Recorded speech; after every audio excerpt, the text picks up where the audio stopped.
আউযু বিল্লাহি মিনাশ শাইতানির রাজিম। বিসমিল্লাহির রহমানির রহিম। সম্মানিত সুধীমণ্ডলী, আসসালামু আলাইকুম রহমতুল্লাহ। আমরা রাসূল সাল্লাল্লাহু আলাইহি ওয়াসাল্লামের জীবনী সংক্ষিপ্তভাবে আলোচনা করেছি। এরপর আমরা খোলাফায়ে রাশিদিনের জীবনী সম্পর্কে আলোচনা শুরু করব।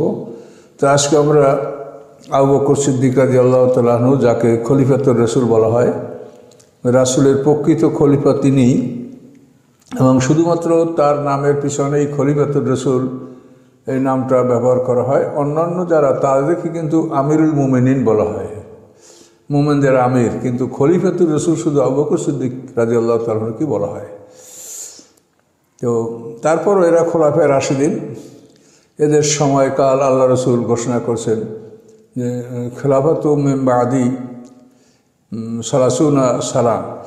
আল্লাহ রাসূল বলছেন যে আমার পরে 30 বছর খেলাফত আলা মিনহাজুন নবুয়ত, অর্থাৎ রাসূল পাক সাল্লাল্লাহু আলাইহি ওয়াসাল্লামের যে নিয়ম, সেই নিয়ম অনুযায়ী 30 বছর তারপরে খেলাফত পৃথিবীতে জারি থাকবে, এটা আল্লাহ রাসূল ঘোষণা করেছেন। তো আবু বকর সিদ্দিক রাদিয়াল্লাহু তাআলা আনহু তিনি প্রথম খলিফা। তিনি রবিউল আউয়াল মাসের 13 তারিখেই তিনি খলিফা নির্বাচিত হন। 11 হিজরি, আল্লাহ রসুল 11 হিজরি রবিউল আউয়াল মাসের 12 তারিখে ইন্তেকাল করেন। 13 তারিখেই আবু বকর সিদ্দিক মুসলমানদের খলিফা নির্বাচিত হন। তখনও আল্লাহ রসুলকে দাফন করা হয়নি। আল্লাহ রসুলের দাফন কাফন কাজ কীভাবে সম্পন্ন করার ব্যাপারে হযরত আলী এবং আবু বকর সিদ্দিক পরামর্শক্রমে যে সিদ্ধান্ত নিয়েছিলেন, 5 জনে আল্লাহ রসুলের দাফন কাফনের যাবতীয় দায়িত্ব পালন করবে। তো এভাবেই এটা হচ্ছিল ইনশাল্লাহ। তো এই জন্য অধিকাংশ সাহাবীরা এই কাজে আর অংশগ্রহণ করতে পারেন নাই, যেহেতু আল্লাহ রসুল আয়েশা সিদ্দিকার গৃহে ইন্তেকাল করেছেন, সেখানেই তার জন্য কবর খোদা হয়েছে, সেখান থেকে তার লাশ বের করা হয়নি। তো এই জন্য আল্লাহ রসুলের দাফন কাফন এবং সমস্ত সাহাবীদের জানাজায় অংশগ্রহণ করা, এতে সময় লেগেছিল। এই জন্য আল্লাহ রসুলকে বুধবার দাফন করা হয়েছে। তো এই সময়ের মধ্যে অন্যান্য সাহাবীরা কী করবেন, তারা সাকিফা বনি সাঈদায় তারা একত্রিত হচ্ছিলেন বিনা প্রোগ্রামেই। একজন অন্যজনকে জিজ্ঞাসা করে যে উনি কোথায়, সাকিফা বনি সাঈদায় গেছেন। এই বাড়িতেই আল্লাহ রসুল বৈঠকে বসতেন এবং পরামর্শ করতেন, সিদ্ধান্ত গ্রহণ করতেন। ধীরে ধীরে সাহাবায়ে কেরাম সেখানে জমা হলেন, এবং জমা হওয়ার পরে সকলের অন্তরেই একটা চিন্তা আসলো যে আল্লাহ রসুল আমাদের মাঝে নাই, এখন তো এর জন্য একজন ইমাম নির্বাচিত হওয়া দরকার, একজন নেতা যার অধীনে আমরা সবাই সমস্ত দায়িত্ব পালন করব।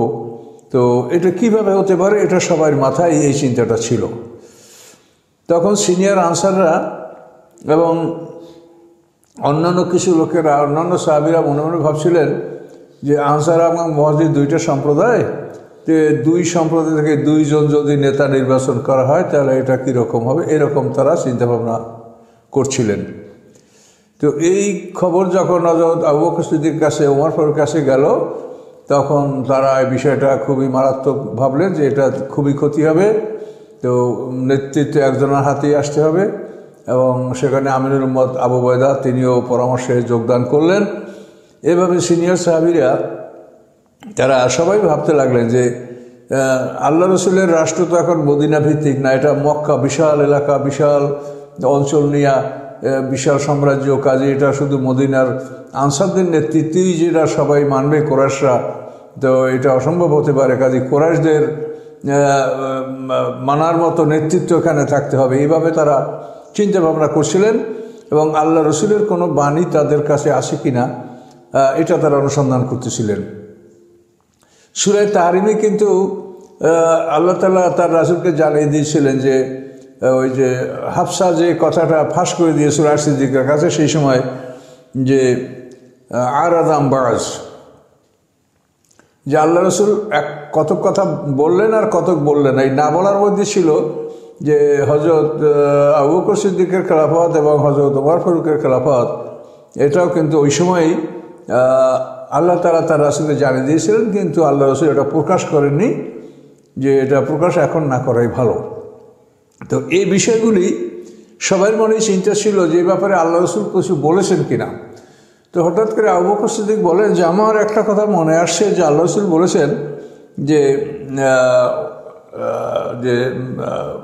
আল্লাহ রসুল বলেছেন যে আইম্মাতুম মিন কুরাইশিন, যে কুরাইশদের কিছু নেতৃবর্গ এই দায়িত্ব পালন করবে। ওয়াইন্নাহু যিকরুল্লাকা ওয়া লিকওমিকা, এই একটা আয়াত কোরআনের মধ্যে আছে। ওয়াইন্নাহু লাযিকরুল্লাকা ওয়া লিকওমিকা, যে এই কোরআন আপনার জন্য উপদেশ এবং আপনার জাতির জন্য।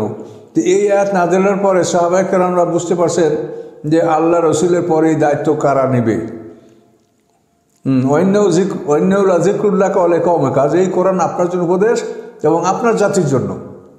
এখান থেকে কুরাইশ বংশের উপরে এই নেতৃত্ব দায়িত্ব এটা পালনের ইঙ্গিত এখানে দেখা যায়। এই জন্য আবু বকর সিদ্দিক রাদিয়াল্লাহু তাআলা ষষ্ঠ পুরুষে রাসূলের বংশের সাথে তার বংশ তিনি কুরাইশি। তো এভাবেই আবু বকর সিদ্দিক যখন কথাটা বললেন যে আইম্মাতুম মিন কুরাইশিন, আল্লাহ রসুল বলেছেন, তো ওমর ফারুক এই কথাটা সমর্থন করলেন এবং বললেন যে আমারও মনে পড়েছে যে আল্লাহ রসুল কথা বলেছেন যে আইম্মাতুম মিন কুরাইশিন, কুরাইশের কিছু নেতৃবর্গ এ দায়িত্ব পালন করবে। তো এই কথা ওমর ফারুকও সমর্থন করেই তিনি হযরত আবু বকর সিদ্দিকের হাত ধরে বায়াত গ্রহণ করলেন যে আমি আবু বকর সিদ্দিকের হাতে এই মর্মে বায়াত গ্রহণ করছি যে আমি তার পিছনে নামাজ পড়ব এবং তার আদেশে আমি তলোয়ার পরিচালনা করব, অর্থাৎ যুদ্ধ করব। তো ওমর ফারুকের এই বায়াতের পরে সাধারণ মুসলমানরা সব সিনিয়ররা সবাই বায়াত গ্রহণ করতে লাগলেন এবং এই বায়াতের ব্যাপারে হযরত আলী রাদিয়াল্লাহু তাআলা আনহু সম্বন্ধে তবাকাত গ্রন্থে এবং ফতুল বাড়ি গ্রন্থে সপ্তম জেলদে 307 পৃষ্ঠায় বর্ণনা আছে যে আলী রাদিয়াল্লাহু তাআলা আনহুর সাথে সাথে বায়াত গ্রহণ করেছেন। কিন্তু বুখারী হিসেবে একটা বর্ণনায় পাওয়া যায় যে হযরত আলী রাদিয়াল্লাহু তাআলা আনহু আবু বকর সিদ্দিকের বায়াত গ্রহণ করেছেন 6 মাস পরে। তো বিষয়টা কোনটাই যে সঠিক এটা আল্লাহই ভালো জানেন, তার কারণ হাদিসের ব্যাপারটা তো নিশ্চিত হওয়া খুবই একটা কঠিন ব্যাপার। তবাকাত গ্রন্থ সেখানে তৃতীয় জিলদে 3য় খণ্ডে 129 পৃষ্ঠা এবং ফতুল বাড়ি 7ম খণ্ডে 307 পৃষ্ঠায় এই বর্ণনা স্পষ্ট যে আলী রাদিয়াল্লাহু তাআলা আনহু ওই সময়ই তিনি এই বায়াত গ্রহণ করেছেন। আর শুধু বুখারী বিরোধিতা করছে, বুখারী বলছে যে আলী রাদিয়াল্লাহু তাআলা বায়াত করেছেন 6 মাস পরে, হযরত ফাতেমা রাদিয়াল্লাহু তাআলা আনহার ইন্তেকাল করার পরে। এবং এখানে একটা কারণ উল্লেখ করা হয় যে হযরত ফাতেমা রাদিয়াল্লাহু তাআলা আনহা সম্পর্কে বলা হয় যে তিনি তার পিতার সম্পত্তির ওয়ারিশ হবেন। তার পিতার তো আর কেউই নাই, সবাই তো মারা গেছে, তিনি একাই ছিলেন। তো আবু বকর সিদ্দিকের কাছে এই ব্যাপারে তিনি আপত্তি করেছেন যে আমার পিতার সম্পত্তির আমি ওয়ারিশ হব কিনা।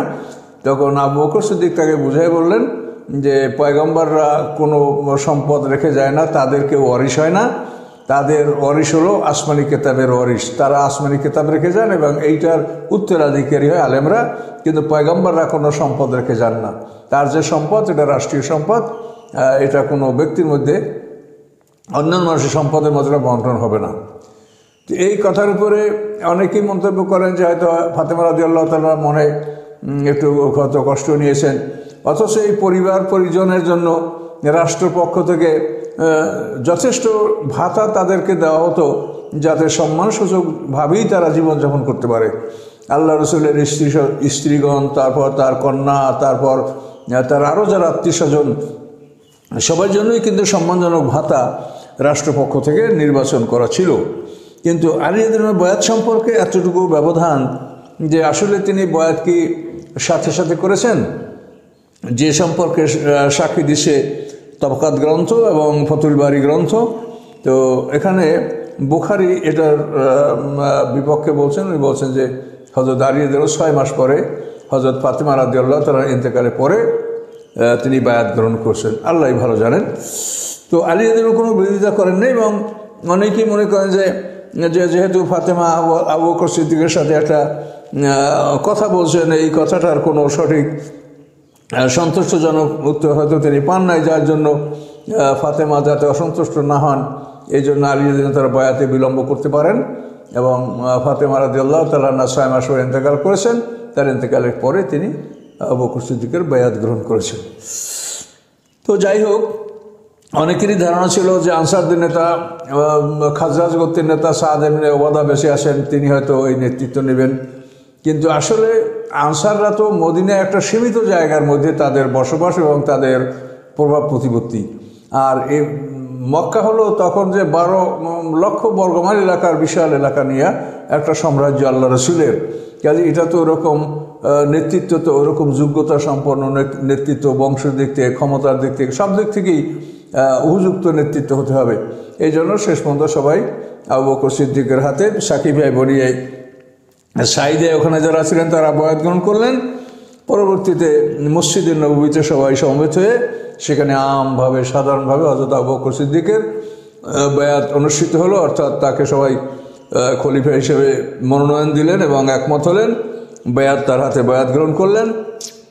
এইভাবে বয়াতে আম মানে সাধারণ বয়াত এটা সম্পন্ন হলো এবং হযরত আবু বকর সিদ্দিক রাদিয়াল্লাহু তাআলা আনহু মঙ্গলবার দিনই অর্থাৎ আল্লাহ রসুলের দাফন কাফনের আগেই তিনি খলিফা নির্বাচিত হলেন।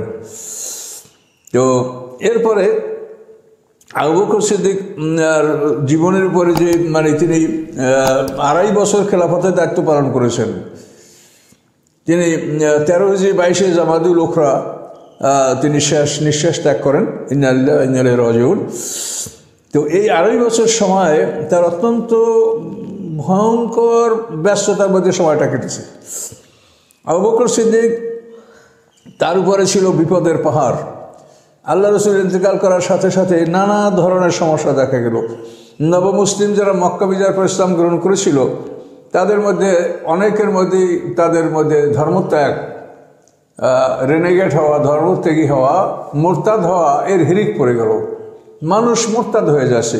নবমুসলিম যারা আল্লাহ রসুলের তালিম পায় নাই, মানে সিলেবাস হাতে পাইছে, শিক্ষা যারা পায় নাই তারা কি পূর্ণাঙ্গ মুসলমান হতে পারে বা জ্ঞান অর্জন করতে পারে? যেখানে কোরআনের তালিম, কোরআনের প্রশিক্ষণটা 23 বছর বসে চলেছে, সেই প্রশিক্ষণটা মক্কা বিজয়ের পরে লোকেরা কয়দিন পেয়েছে দেখেন তো। অষ্টমী জিতে রমজান মাসের 20 তারিখ, তো অষ্টম তো চলে গেল, রমজান, শাওয়াল, জিলকদ, জিলহজ, এরপরে নবম, দশম, এই তো 2টা বছরের মধ্যে তাও ব্যাপক হারে মানুষ মুসলমান হয়েছে। আল্লাহ রসুলের সান্নিধ্যে তারা সবাই যেতে পারে নাই বা হিজরত বন্ধ হয়ে গেছিল। এই জন্য মক্কা বিজয়ের পরে যারা ইসলাম গ্রহণ করছে তারা মুসলমান, এবং তাদেরকে তো কোরআনের যে ভাষা, কোরআন যেভাবে ভাগ করেছে তাদেরকে 3 নম্বর মুসলমান আখ্যায়িত করা হয়েছে। তো আল্লাহ রসুলের ইন্তেকালের পরে কিছু লোক মোরতাদ হয়ে গেল। বিশেষ করে বাহরাইনে মানজার ইবনে সাবির গ্রুপ, তারা বিদ্রোহী হলো, মোরতাদ হলো, এবং সেখানে অন্য একটা গ্রুপ ছিল মুসলমানদের, তার নেতার নাম জারুদ ইবনে মুআল্লা। তার দলটা ঠিক ইসলামী ছিল, কিন্তু ওরা মোরতাদ যারা হলো ওরা সংখ্যায় বেশি ছিল, ওরা মুসলমানদেরকে বন্দী করেছিল। এ হলো মোরতাদ হওয়ার একটা সমস্যা।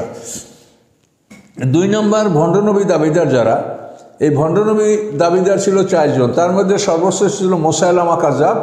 এই মুসাইলামা ছিল ইয়ামামায়। ইয়ামামা হলো মানে একেবারে পারস্য উপসাগরের কিনারায় পূর্বাঞ্চলে, দক্ষিণ পূর্বাঞ্চলে ওখানে একটা দেশ ইয়ামামা। ওই ইয়ামামার বাসিন্দা ছিল যে কাযাব, মুসাইলামা কাযাব, ওর বাড়ি ছিল ওখানে ইয়ামামায়। আরেকজন নবুয়ত দাবি করলো নজদে, তার নাম তলিয়া আসাদি। আরেকজন নবুয়ত দাবি করলো আসওয়াদে আনসি, তার বাড়ি হলো ইয়েমেনে। আর এক মহিলা নবুয়ত দাবি করলো, তার বাড়ি ছিল ইরাকে সাজা। এই 4 জন নবুয়ত দাবিদার। এখন এই নবুয়ত দাবিদার যারা, তাদের ব্যাপারে আল্লাহ রসুল বলেছেন, তিনি জীবদ্দশায় বলেছেন যে আমি স্বপ্নে দেখি যে আমার হাতে স্বর্ণের বাজু। তখন আমার কাছে খারাপ লাগলো, আমার হাতে স্বর্ণের বাজু কেন থাকবে? আল্লাহ রসুল বলে যে আমি আবার স্বপ্নের মধ্যে ফুঁক দিলাম, ফুঁক দেওয়ার সাথে স্বর্ণের বাজু ভেঙে চুরমার হয়ে পড়ে গেল। এই স্বপ্নের ব্যাখ্যা আল্লাহ রসুল করেছেন যে এর অর্থ হলো ভণ্ড নবীরা চুরমার হয়ে যাবে, ওরা টিকতে পারবে না। এদের উদ্দেশ্য ছিল, তারা মনে করছিল যে নবুয়ত দাবি করা এবং নবী হওয়া এটা পৃথিবীর সাফল্যের একটা চাবিকাঠি। নবী হতে পারলে পৃথিবীতে অনেক সাফল্য লাভ করা যায়। কাজে আমরা নবুয়ত দাবি করলে যদিও কিছু সময় লাগবে আমাদের প্রতিষ্ঠিত হতে, তো আমরা পৃথিবীর অনেক কিছু লাভ করতে পারবো। এই আশায়, এই মিথ্যা আশায় তারা নবুয়ত দাবি করেছিল, এবং আল্লাহ রসুলের ইন্তেকালের পরে এই বিষয়টা ছিল একটা মারাত্মক বিষয়।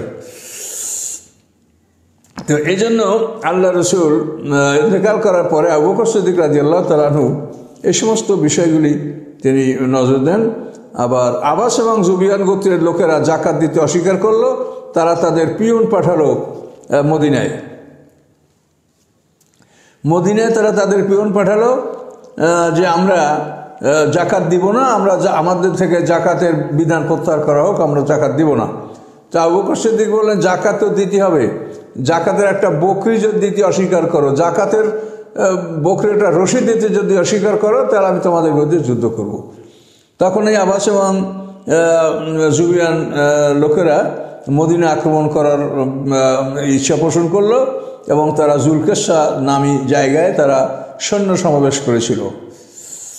তো এটা হলো একটা সমস্যা, জাকাত দান করতে অস্বীকারী। আর এ হলো নবুয়ত দাবিদার। আর একটা হলো ওসামার যুদ্ধ। তো এই ওসামার যুদ্ধ আল্লাহ রসুল নিজেই এই ওসামার যুদ্ধের জন্য আল্লাহ রসুল জায়েদ ইবনে হারেসার ছেলে ওসামা ইবনে জায়েদকে সেনাপতির দায়িত্ব দিয়ে ঝান্ডা বেঁধে দিয়েছিলেন এবং আল্লাহ রসুলের অসুস্থতার কারণে এই যুদ্ধে যাওয়া হয়নি।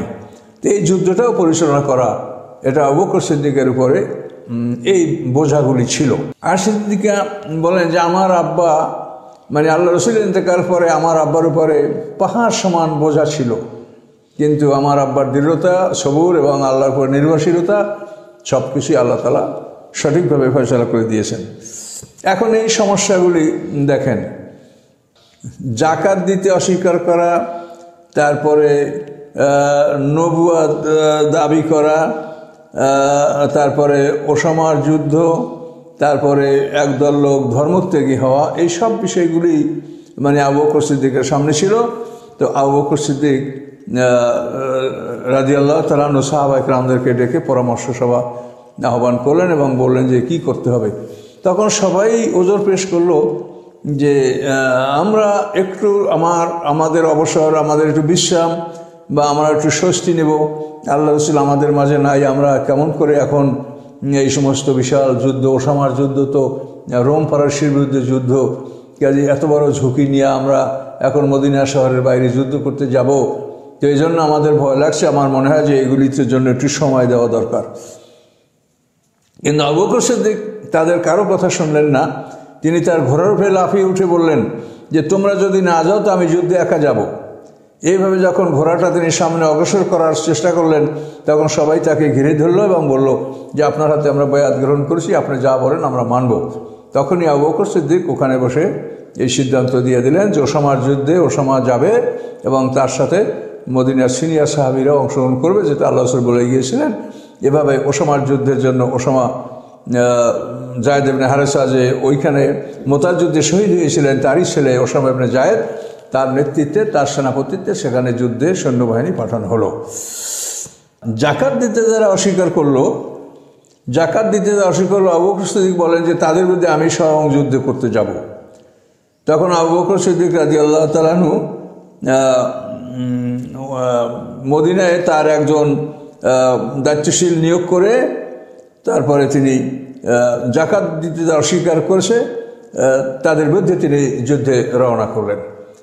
আর আবু বকর সিদ্দিক যখন জাকাত দানকারীদের বিরুদ্ধে যুদ্ধ করতে গেলেন, তখন ওসামা ইবনে জায়েদ তিনি তার যুদ্ধ থেকে সিরিয়া অঞ্চলে যুদ্ধ করে তিনি ফিরে আসিছিলেন। তো ওসামা ইবনে জায়েদকে তিনি তার স্থলাভিষিক্ত করে মদিনার দায়িত্বে তাকে রেখে আবু বকর সিদ্দিক মুনকারিনে জাকাত দিতে অস্বীকার করে তাদের বিরুদ্ধে তিনি যুদ্ধ করলেন এবং তারা যুদ্ধে চরমভাবে পরাজয় বরণ করল। এবং এভাবে মুনকারিনে জাকাত যারা, তারা বাকি যারা, তারা সবাই জাকাত দিতে স্বীকার করলো, ইসলামের প্রতি তারা মস্তিষ্ক অবনত করলো। এভাবে এটা সমাধান হয়ে গেল। এখন নবুয়ত দাবি করা এটা হলো একটা বড় বিষয়। তো এই বড় বিষয়ে এটায় আমি যাদেরকে বলেছি যে মুসাইলামা কাজ্জাব এসেছিল এদের নেতা। এই মুসাইলামা কাজ্জাব এসেছিল ইয়ামামায়, আসওয়াদ ইউনাসি ছিল ইয়ামানে, আর তলহিয়া আসাদি ছিল নজদে, এবং শাহজাহান নামী এক আওরাত এসেছিল ইরাকে। এই শাহজাহান নামী মহিলা এ আবার মুসাইলামা কাজ্জাবের সাথে বিবাহ বন্ধনে আবদ্ধ হয়েছিল। দুই নবী, একজন পুরুষ নবী আর মহিলা নবী। তো বিবাহ বন্ধনে আবদ্ধ হওয়ার পরে তো মুসাইলামা কাযযাব তাকে মোহরানা দেয়নি। তখন তার জাতির লোকেরা বলে, এই তুমি বিয়া বসেছো একজন নেতার সাথে, সেই নবী, তো তোমার মোহরানা দিবে না?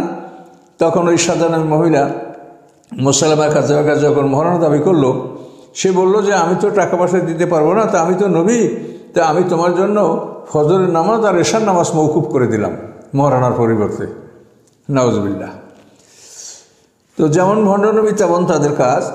এখন এই ভণ্ডনবীদের বিরুদ্ধে হযরত আবু বকর সিদ্দিক রাদিয়াল্লাহু তাআলা আনহু সেনাপতি প্রথমে পাঠিয়েছিলেন মুসান্না এবং ইকরামা বিন আবি জাহেলকে, এই দুজন সেনাপতি এবং সাজিল, এদেরকে আবু বকর সিদ্দিক রাদিয়াল্লাহু তাআলা ইয়ামামায় যুদ্ধের জন্য রওনা করে দিয়েছিলেন। এবং খালেদ ইবনে ওলীদ তখন ইরাক অঞ্চলে ছিল। ইরাকে তো তলিহা নজদ অঞ্চলে যে তলিহা আসাদি, তার বিরুদ্ধে অভিযানে গেছিলেন খালেদ ইবনে ওলীদ। সেই তলিহা আসাদির বাহিনীকে খালেদ ইবনে ওলীদ পরাজিত করেন এবং তলিহা আসাদি নিজে বেশি গিয়েছিল, পালিয়ে গিয়েছিল, ও সিরিয়ায় পালায়ন করেছিল। পরে ও ইসলাম গ্রহণ করছে এবং খাঁটি মুসলমান হিসেবেই বাকি জীবন পার করেছে। এভাবে তলিহা আসাদি বিষয়টা খালেদ ইবনে ওলীদ শেষ করার পরে আবু বকর সিদ্দিক তাকে বললেন যে তুমিও ইয়ামামার যুদ্ধে অংশগ্রহণ করো, যেখানে মুসাইলামা কাযযাব রয়েছে। আসাদ ইবনে নাসি যে এই ইয়ামানে ছিল, তাকে একজন সাহাবী ফিরোজ দাইলামি, ও ছিল নেশাগ্রস্ত। তখন এই ফিরোজ দাইলামি নামক একজন সাহাবী নেশাগ্রস্ত অবস্থায় তাকে রাতের বেলা হত্যা করেন এবং তাকে হত্যা করার পরে আল্লাহ রসুল সাহাবায়ে কেরামদেরকে বলেন যে আজ রাতে আসওয়াদ ইউনুসিকে হত্যা করা হয়েছে। তো এই ঘটনা আল্লাহ রসুল বলার 1 মাস পরে ওই বাহিনী মদিনায় ফিরে এসেছিল এবং এসে তারা দেখেন যে আল্লাহ রসুল দুনিয়াতে নাই, কিন্তু তিনি বলে গেছেন যে আজ রাতে আসওয়াদ ইউনুসিকে হত্যা করাতে। আসওয়াদ ইউনুসির ফিতনা শেষ। তারপরে তলিহা আসাদি, তার ফিতনা শেষ। খালিদ ইবনে ওলীদ সেটাকে শেষ করলেন। আর এখন মুসাইলামা কাযযাবের বিরুদ্ধে আবু বকর সিদ্দিক খালিদ ইবনে ওলীদকেও যেতে বললেন। তো প্রথম পর্বে তারা মুসলমানরা এমনভাবে যুদ্ধ করলো যে এই যুদ্ধে তারা তারা ময়দানে টিকতে পারলো না, যেহেতু ওখানে ইয়ামামা, এটা হলো পারস্য সীমান্তে, পারস্যের অগ্নিপূজকরা ওই মুসাইলামা কাযযাবকে সহযোগিতা করেছে, ফলে ভীষণ যুদ্ধ হয়েছে। এখানে একটা ইতিহাস পাওয়া যায় যে সাহাবায়ে কেরামরা প্রথম পর্বে যুদ্ধে যখন এলোমেলো হলো, তখন খালেদ ইবনে ওলীদকে বললেন যে খালেদ, তুমি আমাদেরকে মুক্তি দাও।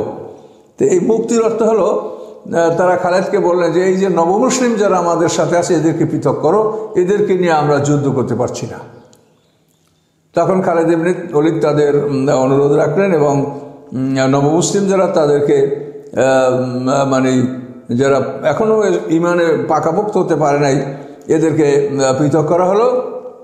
হওয়ার পরে সব পাকা মুসলমান আনসার মুহাজির সিনিয়র যারা, এদেরকে নিয়ে বাহিনী গঠন করে খালেদ ইবনে ওলীদের নেতৃত্বে আবার সেই ইয়ামামায় যুদ্ধ হলো।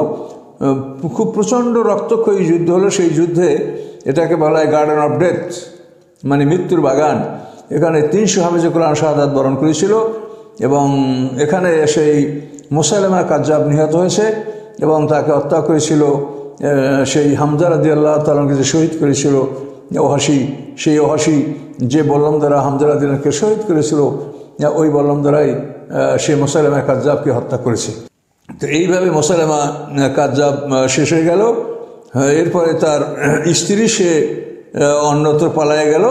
যে সাজানামী মহিলা, তার স্বামীর ধ্বংস করার পরে সে বসরায় পালিয়ে গেছিল। তো ইরাকে ছিল, ইরাক থেকে বসরায় পালিয়ে গেছিল। বসরায় কিছুকাল থাকার পরে ও মারা গেছে। আর এভাবে মুসাইলামা কাযযাব এখানে ধ্বংস হলো। তো এই ঘটনা খুবই মর্মান্তিক ঘটনা। ইসলামে খুবই একটা স্মরণীয় রক্তক্ষয়ী যুদ্ধ হয়েছে। এই যুদ্ধ হয়ে যাওয়ার পরে আবু বকর সিদ্দিক রাদিয়াল্লাহু তাআলা আনহুকে ওমর ফারুক বললেন যে এইভাবে যদি হাফেজরা শহীদ হয়ে যায়, তো হাফেজদের কাছে বা ওই লেখকদের কাছে যে কোরআনের কপিগুলো আছে, এগুলি সংরক্ষণ করে এক জায়গায় রাষ্ট্রীয়ভাবে হেফাজত করা দরকার। তা নাহলে এইভাবে এই লোকগুলি শাহাদাত বরণ করলে পরে কোরআনের ওনারা যে কপিগুলি লিখেছেন, এটা আমরা সঠিকভাবে লাভ করতে পারবো না। তো এখানে ইতিহাসে একটু ব্যবধান হয়ে যায় যে আল্লাহ রসুল তাহলে তার জীবনে কি করেছেন। শেষ জীবনে কোরআন সংকলনের ব্যাপারে, আল্লাহ রসুলের কোরআন সংকলনের ব্যাপারেও ঐতিহাসিকরা বা তাফসীরকাররা বলেন তো সেখানে আমরা এই দুইটা জিনিসের সমন্বয় সাধন করতে পারি এভাবে যে আল্লাহ রসুল অবশ্যই ওই সময় মানে কোরআনকে সাজিয়েছেন, অর্থাৎ কাতিব ওহীদের কাছে যে ভিন্ন ভিন্নভাবে যে ছিল, তো এদের মধ্যে কোনটা মক্কি, কোনটা মাদানী, কোন সূরা মধ্যে কোন আয়াত প্রবেশ করবে, এটা আল্লাহ রসুল সম্পূর্ণ বিন্যস্ত করেছেন। কিন্তু এই কপিগুলি আল্লাহ রসুল হস্তগত হয়তো বা করেন নাই, একটু ব্যবধান হতে পারে ইতিহাসে, যে আল্লাহ রসুল অবশ্যই কোরআন কিভাবে সাজানো হবে এটা তিনি ইন্না আনজালনাহু ফি লাইলাতুল কদর, এই কদরের রাতে যে পুরো কোরআন নাযিল হয়েছে, এই পুরো কোরআন নাযিল হওয়ার পদ্ধতি যেটা আমাদের কাছে আসে, এই পদ্ধতি আল্লাহ রসুল কোরআন সাজিয়েছেন। কিন্তু এতটুকু ব্যবধান যে তিনি হয়তো ওই লেখকদের কাছ থেকে কপিগুলি সংগ্রহ করেন নাই, ওগুলো তাদের হাতেই ছিল, কিন্তু তিনি এটা বলে দিয়েছে যে এইভাবে এইভাবে হবে, এবং তারা ঠিক সেইভাবেই সেটা লিখেছে এবং মুখস্থ করে রেখেছে। তো আবু বকর সিদ্দিক রাদিয়াল্লাহু তাআলা আনহু এবার হযরত ওমর ফারুকের এই কথাগুলি বিবেচনায় নিয়ে আসলেন এবং তিনি সমস্ত হাফেজে কোরআনদেরকে এবং কাতিব ওহীদেরকে লিখে তাদেরকে ডাকলেন। ডাকার পরে তাদের থেকে তিনি কোরআনের কপিগুলি সংগ্রহ করলেন এবং একত্রিত করলেন। একত্রিত করে একটা কপি করে রাখা হলো এবং এই কপিটা হযরত হাফসা রাদিয়াল্লাহু তাআলা আনহার কাছে এই কপিটা ছিল। এভাবেই কোরআনে একটা কপি করা ছিল। এরপরে আস্তে আস্তে মুসলমানদের দিন পার হতে লাগলো। হযরত ওসমান গনি রাদিয়াল্লাহু তাআলা আনহু জামানায় মুসলমানদের সাম্রাজ্য এশিয়া, ইউরোপ, আফ্রিকা তিনটা মহাদেশ ছড়িয়ে পড়ল। তো তখন যে কোরআনের উচ্চারণ ভঙ্গি যেখানে আছে, উনজিলাল কোরআন আলা সাবাতে আহরুফেন, আল্লাহ রসুলের হাদিস, যে 60টা আঞ্চলিক ভাষায় কোরআন উচ্চারণ করার বৈধতা দেওয়া হয়েছিল। কোরাইশ, মোদের, হাওয়াজিন, এভাবে মানে 60টা বড় বড় গোত্র তাদের ভাষায় মানে কোরআনের উচ্চারণ ভঙ্গি, যেমন মোত্তাহারুন, মোতাতাহারুন, অদ্দোহা, অদ্দোহে, এইভাবে একটু মানে উচ্চারণ ভঙ্গির একটু ব্যবধান, এটা বৈধতা রাখা হয়েছিল। কিন্তু যখন মহাদেশ থেকে মহাদেশব্যাপী ইসলাম ছড়িয়ে পড়ল, তখন এই কোরআনের উচ্চারণের সমস্যা দেখা দিল যে আসলে উচ্চারণ কোনটা হবে বা সঠিক কী হবে, কোরআন তো একাধিকভাবে পড়ছে কেন মানুষ। তখন এটা নিয়ে আবার পরামর্শ করে হযরত ওসমান গনি রাদিয়াল্লাহু তাআলা আনহু সবাইকে নিয়ে বসলেন এবং পরামর্শ করলেন যে কোরাইশদের উচ্চারণই রাখা হবে, অন্য কোনো জাতির উচ্চারণ বা কোনো আঞ্চলিক ভাষার উচ্চারণ কোরআনে রাখা হবে না। আলা লগাতে কোরাইশ, অর্থাৎ কোরাইশরা যেভাবে উচ্চারণ করে ওই উচ্চারণটাই কোরআনের জন্য চিরস্থায়ী অপরিবর্তনশীল উচ্চারণ থাকবে।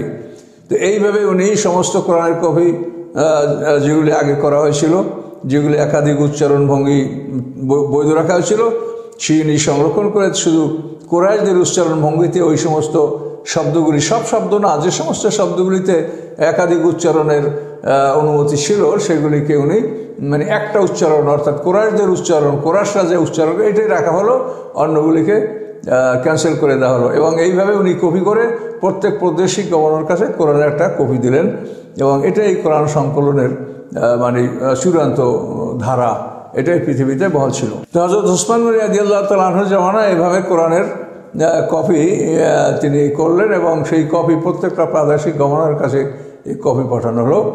কিন্তু এরপরে কোরআনের জের জবর এটা আরও বিলম্ব হয়েছে।